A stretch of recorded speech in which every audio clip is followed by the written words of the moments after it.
Tears fell onto the polished cafe floor before anyone noticed the silence had changed, before the hum of espresso machines felt too loud and the warmth of the morning somehow slipped away. The woman stood near the counter with her hands folded tight at her waist, shoulders shaking as if she were trying to keep herself from breaking apart in front of strangers who had come only for coffee and comfort. In that moment, something unspoken passed through the room, the kind of heaviness that makes you wonder what invisible battles people are fighting while you scroll through your phone or stir sugar into your cup. What if this happened right in front of you, with no warning, no explanation? Would you look away, or would you stay?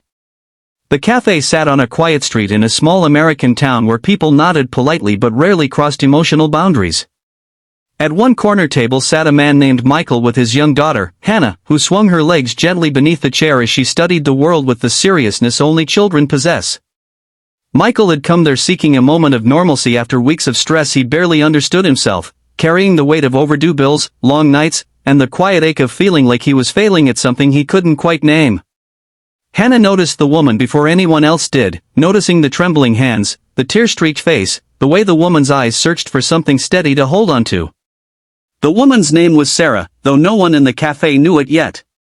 She had woken up that morning believing she could get through the day if she just stuck to routine, if she kept moving without thinking. The cafe had been her last stop before facing a decision that felt impossible, one shaped by months of loss and rejection. Her husband had passed away the previous winter, leaving her not only with grief but with debts she hadn't known existed. The apartment she shared with her 2 sons was already gone, her job lost when she couldn't keep up with the expectations placed on someone whose heart was barely functioning. Standing there, surrounded by warm light and unfamiliar faces, she felt the full collapse of the strength she had been pretending to have. People glanced at her and then away, uncomfortable with the reminder that pain does not always stay hidden. A barista hesitated behind the counter, unsure whether kindness might cross some invisible professional line. Michael watched all of this unfold, feeling something stir inside him that he hadn't felt in a long time. He thought about how close he had come to losing everything himself after his wife left, how easily one wrong turn could have placed him exactly where that woman stood. If this were you, standing there with tears you couldn't stop, would you want someone to notice, or would you want the ground to swallow you whole? Hannah's gaze never left Sarah, and Michael felt a tug at his sleeve, not demanding attention but asking for permission to care. In that quiet exchange, Michael remembered what it meant to be brave in small, ordinary ways. He remembered his own mother, how she once helped a stranger without hesitation when times were hard, how she said that kindness was never wasted even when it went unnoticed.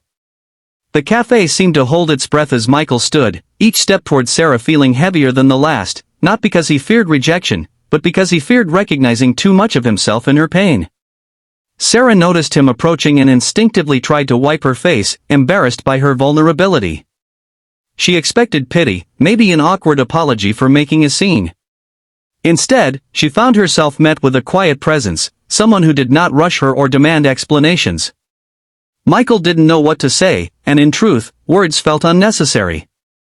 He paid for her coffee and breakfast, leaving it on the counter as if it were the most natural thing in the world, then asked the barista if there was a place she could sit down and rest for a moment. The simplicity of the gesture broke something open inside Sarah that she had been holding shut for far too long. She sat at a table nearby, hands wrapped around a warm cup, feeling the heat seep into her palms as if it might travel all the way to her heart. Michael returned to Hannah, who watched Sarah with quiet concern, sensing that something important was happening even if she couldn't fully understand it. The cafe began to breathe again, but the mood had shifted. People spoke more softly. A few glanced at Sarah with gentler eyes. One woman left a napkin folded neatly beside her plate with a handwritten phone number, just in case. As Sarah drank her coffee, memories surfaced of better mornings, of laughter, and plans that once felt certain. She realized she had been so focused on surviving that she had forgotten the possibility of being seen. Michael watched her from across the room, feeling an unfamiliar sense of peace settle over him. He hadn't fixed her problems, hadn't erased her grief, but he had chosen not to look away, and that choice changed something in him too. He wondered how many moments like this he had missed in his life by staying silent. Before leaving, Sarah gathered herself and stood, steadier now, though still fragile.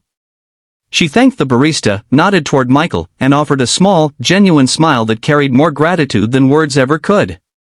She walked out into the daylight with a little more strength than she had when she entered, holding on to the knowledge that even in her darkest moment, someone had reached out. The cafe returned to its usual rhythm, but for those who witnessed it, the air felt different, charged with the understanding that lives intersect in ways we rarely expect. Michael and Hannah finished their meal in thoughtful silence. He knew this was a moment his daughter would carry with her, shaping the kind of person she would become. As they left, he felt lighter, reminded that even when life feels overwhelming, there is power in choosing compassion. Somewhere down the street, Sarah walked toward an uncertain future, but she was no longer entirely alone, and that made all the difference. If this moment stirred something in you, pause and reflect on what you would have done in that cafe, and share your thoughts below. If this story truly touched your heart, please like, comment, share, and subscribe, so more stories of kindness and second chances can reach those who need them most.